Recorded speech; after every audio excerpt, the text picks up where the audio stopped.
Saudi আরবের মক্কাকে লক্ষ্য করে ইয়েমেনের হুতি বিদ্রোহীরা একটি ব্যালিস্টিক মিসাইল ছুঁড়েছে বলে জানিয়েছে সৌদি সেনাবাহিনী।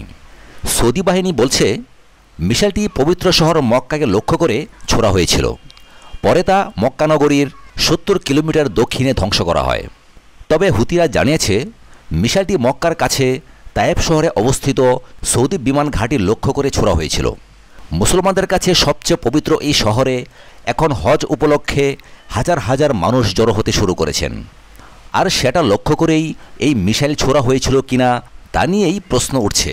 বার্তা সংস্থা এএফপি জানিয়েছে, সৌদি নেতৃত্বাধীন বাহিনীর পক্ষ থেকে দেওয়া এক বিবৃতিতে বলা হয়েছে, হজ বানচাল করার লক্ষ্যে শিয়া হুতিদের একটি চেষ্টার অংশ হিসেবে মিসাইলটি ছোড়া হয়েছে। আগামী মাসের শেষ দিকে হজের আনুষ্ঠানিকতা শুরু হবে। এর আগেও সৌদি আরবের ভেতরে মিসাইল ছুঁড়েছিল হুতি বিদ্রোহীরা এবং বলা হয়েছিল এর কোনোটি মক্কার দিকে তাক করেই ছোড়া হয়েছিল।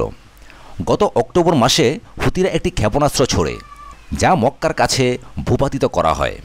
সৌদি আরবের উপসাগরীয় মিত্ররা এই হামলার নিন্দা জানিয়েছিল, কিন্তু নতুন এই হামলাটি হজের আগে একটি হুমকি হিসেবে মনে করা হচ্ছে, কারণ 20 লাখের মতো মানুষ এ সময় মক্কা নগরীতে জমায়েত হওয়ার কথা রয়েছে।